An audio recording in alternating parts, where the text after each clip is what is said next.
Arabs are the most maligned group in the history of Hollywood. They're portrayed basically as subhumans. Untermenschen, a term used by Nazis to vilify gypsies and Jews. These images have been with us for more than a century.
For 30 years, I've looked at how we, particularly when I say we, image makers, have projected Arabs on silver screens. In my latest book, Real Bad Arabs, How Hollywood Vilifies a People, I looked at more than 1,000 films.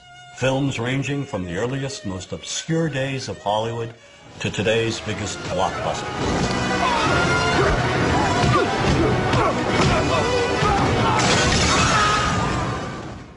And what I tried to do is to make visible what too many of us seem not to see, a dangerously consistent pattern of hateful Arab stereotypes. Stereotypes that rob an entire people of their humanity. All aspects of our culture project the Arab as villain. That is a given. There is no deviation.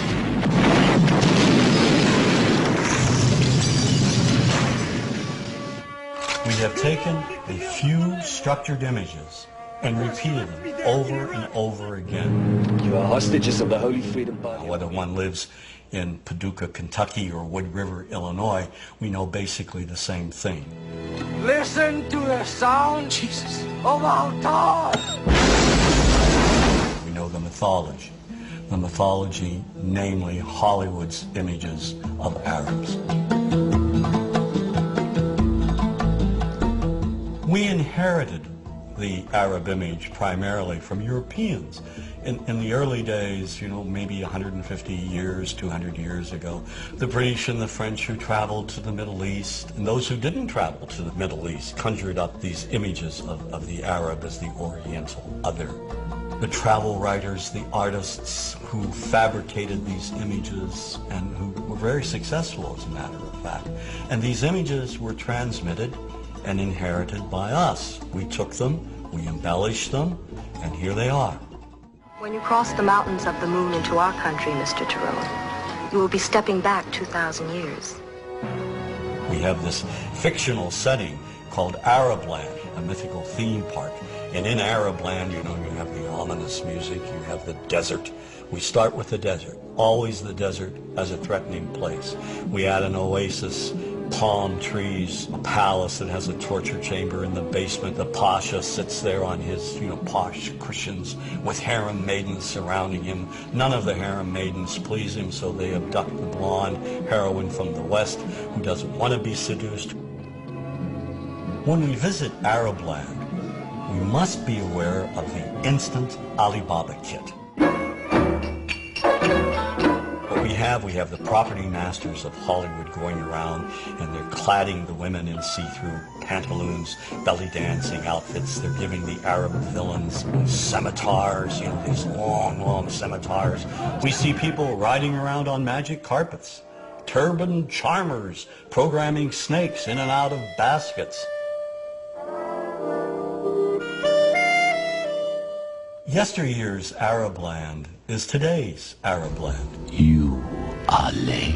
1,000 apologies, oh patient one. You have it then. I had to slit a few throats, but I got it. Disney's Aladdin was seen by millions of children worldwide. It was hailed as one of Disney's finest accomplishments. But the film recycled every old degrading stereotype from Hollywood's silent black and white past. Oh, I come from a land, from a faraway place, where the caravan camels roam, where they cut off your ear if they don't like your face. It's barbaric, but hey, it's home. Where they cut off your ear if they don't like your face. It's barbaric, but hey, it's home. Now, how could a producer with a modicum of intelligence, just a modicum of sensitivity, let a song such as that open the film? But this moves way beyond one song. You must be hungry. Here you go. You'd better be able to pay for that. Do you know what the penalty is for stealing? No, no, please. The Arab is one-dimensional caricature, cartoon cutouts used by filmmakers as stock villains and as comic relief. And so over and over we see Arabs in movies portrayed as buffoons, their only purpose being to deliver cheap laughs. You see this in the Joey Heatherton film, The Happy Hooker Goes to Washington. Every night I was forced to perform unspeakable acts with circumcised dogs. Oh, dogs are better than sheep. They're cleaner, I know, I've tried both. And over again they're portrayed as inept. So, in a movie like True Lies, not only are the Arabs dangerous, they're also incompetent. We are all prepared to die. One turn of that key, 2 million of your people will die instantly. What key? That key! Who's taken the key? One actor who excels in his portrayal of Arabs as buffoons is Jamie Farr in Cannonball Run 2. I have a weakness for blondes and women without mustaches. All the stereotypes are here. Too rich and stupid to know the value of money. Get me 12 sweets. Better yet, the entire floor. And of course he's oversexed, lecherous, uncontrollably obsessed with the American woman. Here, my desert blossom. Give the change. Have you ever considered joining a harem? And so another pattern is the lecherous Arab. In Jewel of the Nile, Sheikh Omar tricks Kathleen Turner. How? He convinces her to come with him to Arab land. Then he imprisons her. You stay here and you write what I tell you to write. We see the same sort of ominous seduction and protocol.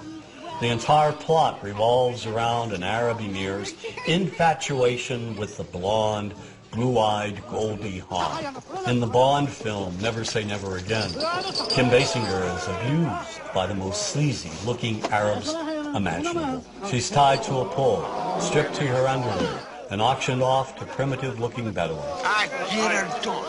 And in Sahara, Brooke Shields is also kidnapped and presented to the lecherous Arab sheikh for his own perverted pleasure.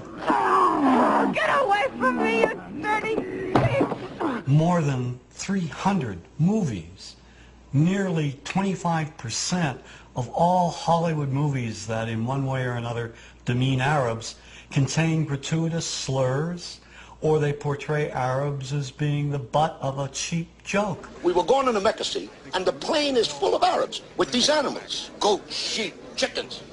I mean, they don't go anywhere without their goddamn animals. We had to put plastic in the cabins. You know, they urinate, they defecate. You have films by Neil Simon, like Chapter 2. The beginning of the film, the protagonist arrives back from London, and his brother says, "How was London?" And he says, "Full of Arabs." How was London? Full of Arabs. Well, imagine if he had said, "Full of blacks, full of Jews, full of Hispanics." I mean, that's ridiculous. Why do we do these things?